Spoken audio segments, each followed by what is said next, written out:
ঘুম থেকে ওঠার পরেই যদি দেখেন আপনার হাজবেন্ড আপনার জন্য সকালবেলা নাস্তা নিয়ে আসছে আর আপনাকে আজকে নাস্তা বানাতে হবে না, তাহলে কেমন লাগে বলেন তো? আমার তো অনেক বেশি ভালো লাগে। হাই এভরিওয়ান, আসসালামু আলাইকুম। আর এই স্বপ্ন ব্লগে আপনাদের সবাইকে ওয়েলকাম। সবাই কেমন আছেন? আশা করছি যে যেখানে আছেন ভালো আছেন, সুস্থ আছেন। আমি আলহামদুলিল্লাহ ভালো আছি। তো আজকে সকালবেলা ঘুম থেকে ওঠার পরেই দেখে আমার হাজবেন্ড আমাদের জন্য আর কি নাস্তা নিয়ে আসছে। তো গতকালকে হচ্ছে যে মেয়ে খিচুড়ির কথা বলেছিল, তো উনি দেখে যে সকালবেলা আর কি 8টার আগে দেখে যে খিচুড়িটা নিয়ে আসছে। তো আজকে হচ্ছে যে সকালবেলা আর কি আর নাস্তা বানাতে হবে না। এই জিনিসটা কিন্তু সত্যি অনেক বেশি ভালো লাগে, কারণ মহিলাদেরকে কিন্তু প্রতিদিন এই কাজগুলো করতে হয়, নাস্তা বানাতে হয়, সবকিছুই করতে হয়। তো এরকম যদি মাঝে মধ্যে হঠাৎ করে আপনার হাজবেন্ড আপনাকে সারপ্রাইজ দেয় তাহলে কিন্তু অনেক ভালো লাগে। যাই হোক, এদিক থেকে আর কি আমি আর আমার মেয়ে হচ্ছে যে আজকে খিচুড়ি খেয়ে নিচ্ছি সকালবেলা, যদিও আমি খেতে পারি না। আমার মেয়েও কিন্তু এত তাড়াতাড়ি খেতে পারে না, তারপর আর কি গরম গরম দেখে আর কি খেয়ে নিলাম। খেয়ে টেয়ে তারপর আর কি আতপ চাল দিয়ে দিয়েছিল আমার শাশুড়ি দেশ থেকে, এগুলো আর কি আমি একটু রোদ্র দেওয়ার জন্য নিয়ে আসছিলাম। আর আমসত্ত্ব আর কি বানিয়েছিলাম, এগুলো আর কি রোদে দেওয়ার জন্য আনছি, যদিও আর কি আজকে রোদ একটা খুব একটা বেশি নাই।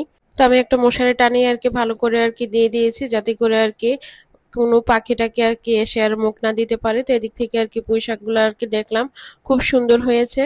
তো এদিক থেকে ড্রাগন গাছটা আর কি দেখতে আসলাম। এখানে ড্রাগন গুলো আর কি ধরেছে, 3টা ড্রাগন ধরেছে। ছোট্ট গাছগুলো কিন্তু খুব একটা বড় না।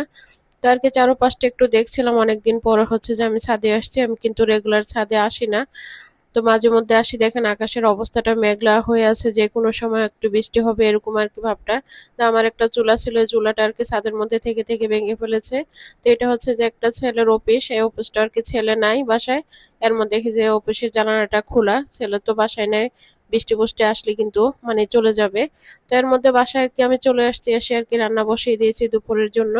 তো আমি প্রথমে আর কি একটা প্যান বসিয়ে দিয়ে তেল দিয়ে দিলাম। তেলটা গরম হয়ে যাওয়ার পরে পেঁয়াজ কুচি আর রসুন কুচি দিয়ে দিয়েছি।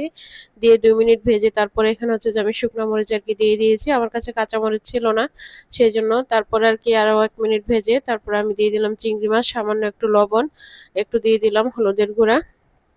দিয়ে আমি আবারও মাছগুলা দিয়ে ভালো করে নেড়ে চেড়ে মিক্স করে নিচ্ছি।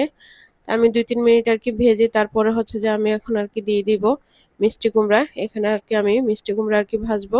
তো আজকে চিংড়ি মাছ দিয়ে মিষ্টি কুমড়া ভাজি করছি, অনেকদিন ধরে আর কি করব করব করতেছিলাম, তো আজকে করিয়ে নিলাম। চিংড়ি মাছ আনার পরে আর কি আমার হাজবেন্ড বলছিল করার জন্য, তো এটা দিয়ে আর কি নেড়ে চেড়ে ঢাকনা দিয়ে ঢেকে দিয়েছিলাম। ঢাকনাটা তুলে আবারও আর কি নেড়ে চেড়ে দিচ্ছি। এই পর্যায়ে আর কি আমি লবণ দিয়ে দিচ্ছি।